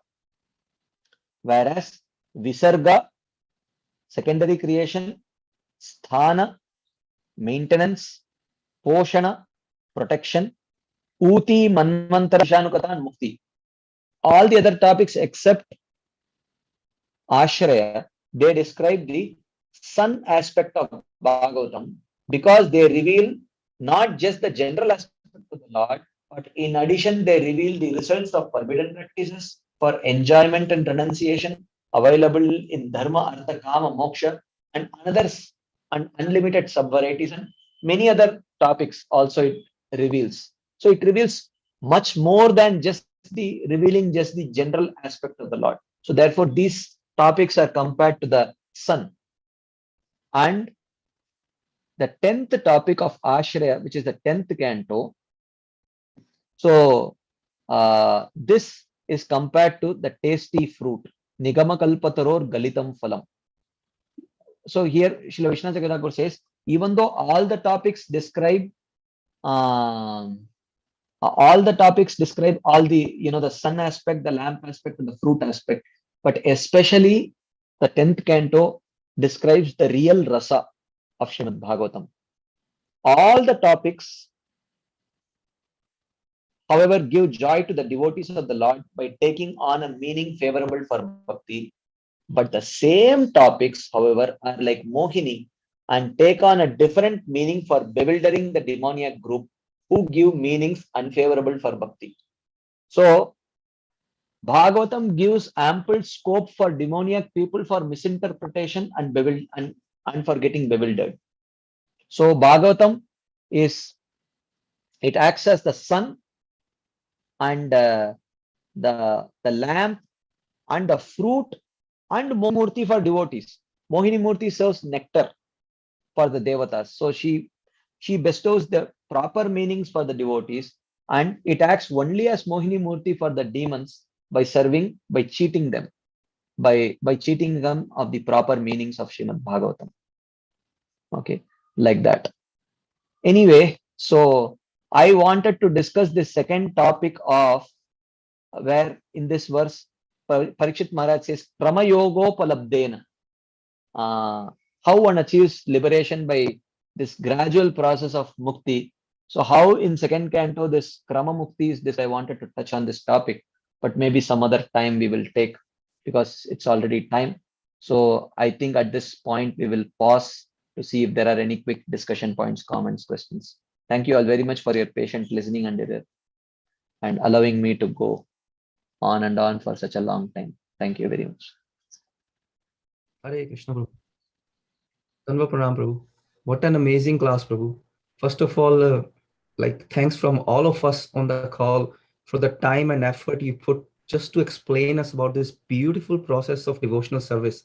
So amazing, Prabhu. Thank you so much. First of all, thanks for all the work that you do for all of us. Thank you so much. You beautifully explained Sarga creation, Sarga secondary creation, Sthana, Poshana, how he protects us, no matter Ajamila or Indra, how beautifully explained it. Uti, Manavantra, beautiful points, Prabhu. Ishan Kuntha, Nirodha, Mukti, Ashraya. Everybody is Ashrita, but someone Bonam is Ashraya. So you all depend on him.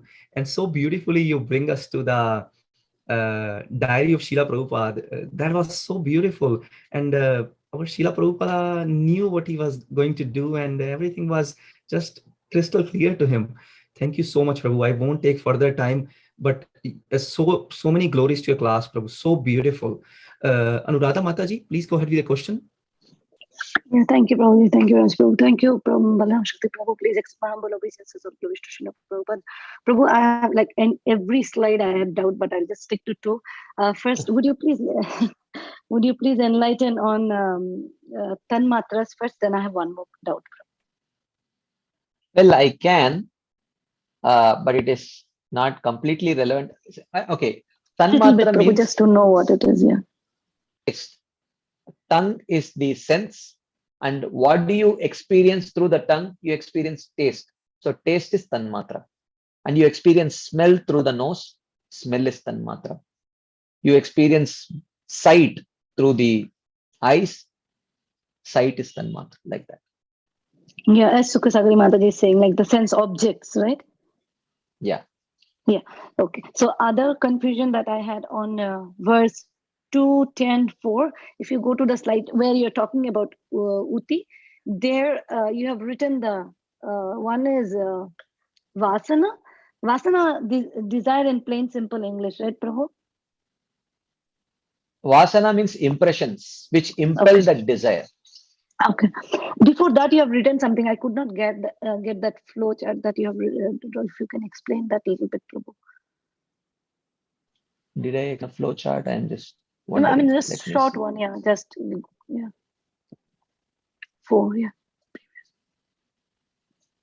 Yeah. Yeah. On top, act something. Yeah. Next to that. Yeah. What is this that? This is Uti, right? Yeah. On the corner, if you have seen. Yeah. This one. Yes. This one. What? This can one? You explain. Yeah. I said every action produces either karma. One is karma and vasana. I gave the example of eating a rasgulla, right? When you eat a rasgulla, your sugar level increases. That is karma. Okay. But after you eat the rasgulla, if you like the rasgulla, an impression of enjoying that rasgulla, it gets imprinted, and which impels you to seek one more rasgulla. That is uti, vasana. That vasana impels you to go after that rasgulla. So that's what I was explaining. Okay. Under karma, what did you have write, Prabhu? 1 and 2, what are those? Under karma? Piety, impiety. Okay. I could not read that. Yeah. Thank you so much, Prabhuji. Very grateful. Hare Krishna. Hare Krishna. Thank you. Thank you, Radha Mataji, for your question. Gail Mataji, please go ahead. Hare Krishna Prabhu. Yeah, a couple things. Again, Uti and Vasana, they seem to be synonymous, is it? Yeah. That's why actually they are synonymous, because he says Utaya Karma Vasana. That's how it is defined only. Uti is Karma Vasana. That's how Bhagavatam defines. They're synonymous. Okay, another thing was this, Maitreya, Muni, and Vidura. So I understood why he did not go to Vyasadeva, his own father, He did go, but then he he not was satisfied, satisfied. right? He was not satisfied. That's why he. Yeah. So then, Yeah. how did he? You know, there's so many people I feel like he could have gone to. How did he choose Maitreya Muni? He didn't choose. Uddhava directed him. He first went to Uddhava, and Uddhava directed him to Maitreya. Okay. Also, Srila Prabhupada, he named the 9th canto as Signs of God or Science of God. Science. SCIENC. I think science. Not Okay. Yeah. Yeah, and I think last thing was you said that there were two types of krama. One is the yoga ladder, right? And what was the other type of krama? The gradual liberation that was described in the 2nd canto, which is called as Krama Mukti. Gradual liberation? Yeah, I wanted to discuss that as a second theme, but I could barely complete the first topic, so I could not touch on that topic. Well, can you just give me a little glimpse of what that means, the gradual liberation? Okay, I will tell you what it means. Gradual liberation means when sometimes when when spiritual aspirants, they may have a primary goal, but they may also have some secondary goals, right? So like for example, these yogis, some of the yogis, they want only liberation and nothing of this world, so they directly attain liberation. This is called as direct liberation. But some other practitioners, they want liberation, that is their primary goal, but at the same time they have some strong curiosity to figure out, to check out the other planetary systems also, what is available there. Not that they want to enjoy it, that's not their ultimate desire, but still they want to check that out. So such people, on their way to liberation, they are allowed to stop by at these various intermediate places, and for some time they are allowed to enjoy those things till they are satisfied that there is nothing great here, so please push off from this place. So that way, this is called as Krama Mukti. Krama Mukti means gradual liberation, where the Shastras talk about 13 different destinations which provide subtler and subtler and subtler enjoyment on the way to Brahmajyoti. So they stop by at these 13 places, and instead of giving up their subtle body all at once, they give up grosser and grosser and grosser aspects of those subtle body, and then gradually the subtle body is given up. So therefore it is called as gradual liberation, or subtle, or Krama Mukti, or gradual liberation, like that. They give up subtler and subtler, or grosser and grosser? Subtler and subtler. Okay, and these people starting with grossest, yes. Starting with grossest, subtler and subtler and subtler. Yeah, okay, because first you aspects. said grosser and grosser. That's why I was wondering. Mistake. Okay, and so these people who are doing this Krama liberation mukti, these would not be bhaktas, right? These are people they are only. Not, in the description of Bhagavatam, they are not bhaktas, but bhaktas can also mixed devotees. Mixed devotees can also they go through Krama Mukti to Vaikuntha, and this kind of a description is there in other Puranas, and it is emphasized in other sampradayas also. Okay. Listen, this is really the last thing. We do not know why BBT or whoever named the first canto creation, right? We don't know. Yeah, I don't know. Okay, Prabhu. Maharaj didn't answer it, and I didn't pursue it. Yeah. Well, Prabhu, thank you. As usual, a completely amazing class. Thank you so much. Hare Krishna. Thank you, Maharaj. Nothing is complete actually without Mother Gail's questions. That's what makes the class complete. At least that's how I feel. I'm sure many others feel that way too. Me too. Haribol. Thank you, Gil Mataji. Beautiful questions like always. Sureshwar Prabhu, please go ahead. Hare Krishna. Yeah, Hare Krishna Prabhuji, Dandavat Pranam. Very nice class, Prabhu, on this auspicious occasion of Ekadasi. We got to hear, a summary of 10 topics of Srimad Bhagavatam. Prabhuji, my one question, when it comes to Sarga and Visarga, here in Canto 2 and 3, we see that Shankarshana and the Purusha avatars are involved. But whereas when we read the Adi Leela, the 7 verses, right, Prabhu, where about Lord Nityananda Ram is mentioned. But my question is, Prabhu, why in Bhagavatam, when this creation part is mentioned, nothing about Balramji is mentioned, Prabhu, directly? Because he's not directly involved, right? It is his expansions who are involved. So Balramji is not directly involved in creation. So but at least therefore there is no mention. That connection also is not given, right, Prabhu? Like saying, because, they are the expansion of. Yeah, that is not needed at the beginning of Bhagavatam, because Bhagavatam builds it up more gradually. First is the Paramatma realization, and then to trace out the source of that Paramatma is Bhagavan. So why introduce Bhagavan in the beginning only? So second canto and third canto just primarily describes the Paramatma feature in the form of Karanodakshaya Vishnu, Garbhodakshaya Vishnu, and Kshirodakshaya Vishnu, like that.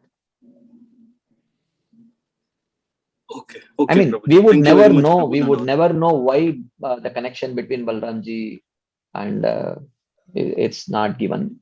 But definitely, I mean, I would say my guess would be because initially Brahmeti, Paramatmeti, Bhagavaniti Shabdate. So initially the past tense of the Purushavataras, and then Bhagavan, and then later the Purushavataras connection to Bhagavan is later established. Okay, Prabhuji. Yeah. Yes, thank you very much, Prabhu. Yes. So, Prabhuji, is Vasana, Utti, and lust the same? Vasana and Utti are the same. But there can be Sadvasanas also, good Vasanas, which are for pleasing Krishna, like Prahlad Maharaj had. You cannot call that lust. But material Vasanas, you can call them lust. Okay. Thank you. Haribol. Hare. Okay. Thank you, Prabhu, so much. Somebody's calling me. I can't shut it down because it's WhatsApp call. Thank you, Prabhu. Beautiful class, Prabhu. Oh, there is one more question in the chat box from HP Prabhu. I don't know the name. Why some pastimes in previous cantos gives some descriptions of which are sensuous? Sensuous. Well, we have to see what the acharyas mentioned, why such pastimes are. Sometimes they are given to warn sadhakas about the potential pitfalls of succumbing to sensuality, and just a caution to be, beware of such traps in one's progress in the path of devotional service. Or there could be other reasons. It could just be a narration while discussing the genealogical line. There could be multiple reasons. We have to look at those particular pastimes and see if the Acharya mentioned a particular reason why that particular episode is there. So otherwise, there is no generic answer for these things. But one thing is, it is definitely whether we understand, even if the Acharya has not mentioned, but we should understand that when we study these pastimes, it will enhance our appreciation for Krishna. Maybe, but may not be in a very inconceivable way, but in inconceivable ways, it will, like for example, how an appetizer works. A common man does not understand, right? Like you go and you may feel like, oh, if I eat this, it is supposed to fill my stomach, right? How will it enhance my appetite? But certain things like, soups and other such things, even though they may fill a part of our belly, but they are made in such a way that they can enhance the secretion of our gastric juices, which can increase our appetite. But a common man may not understand. Similarly, we are common men approaching Srimad Bhagavatam. We may not understand how particular topics enhance our appetite for progress. But the chef knows. The chefs, Shukadeva Goswami, chef Vyasadev, chef Maitreya, all of them, they know. And so we can just honor it like that. Very beautifully. So nice explanation, Prabhu. So true. Chef knows. We don't know. We just taste. Thank you, Prabhu. Prahlad Anand Prabhu, please go ahead. Thank you very much, Haribol Prabhuji. Dhanavad Pranam. I had just one question regarding Bhagavan Krishna saying in 8th chapter Bhagavad Gita, Brahma Bhuna Loka Punarautarino Arjuna. So does repeated birth and birth cycle take place at Brahmalok also, or they live till there? Once their piety gets over, they also come back. So there are, again, I wanted to touch on this Krama Mukti. There are some people who go there on the strength of their yogic practice. So like Krama Mukti. So Brahmaloka is also one of those 13 destinations which they touch before they attain liberation in Brahmajyoti. So such people who do not go there on the strength of their piety, but who go there on the strength of their spiritual practices, they don't come back. I see. But those who go there on the strength of their piety alone, once that piety gets over, they have to come back. Yeah. Thank you. Haribol. Thank you, Prahlad Anand Prabhu. Thank you. Thank you so much, Prabhu. Thank you. Such a beautiful class. Just amazing. Like always, you come and everybody's like waiting for your PPTs and what you write down. And it's just so amazing. You just bring us near to Krishna. You're so much gifted by your Guru Maharaj, Prabhu. Thank you so much. Dear devotees, if anybody has any more questions, realizations, please go ahead. Okay, Prabhu, with your permission, I think we can end the call, Prabhu. Thank you so much. Dear devotees, Hare Krishna. Hare Krishna. Dear devotees, let us pay our obeisances to Prabhuji. Vancha kalapataru Vaishnavibhyo Namo Namah. Grantra Srimad Bhagavatam ki Jai. Jagat Guru Srila Prabhupada ki Jai. Praise Balaram Shakti Prabhu ki Jai. Thank you so much, Prabhu. Thank you so much again. Hare Krishna. Hare Krishna. Thank you, Prabhuji. Dhanavad Pranam. Hare Krishna, Prabhuji. Wonderful class. So many details. Hare Krishna. Happy Ekadasi. Happy Ekadashi to all. Happy Ekadashi to all. Hare Krishna. Hare Krishna.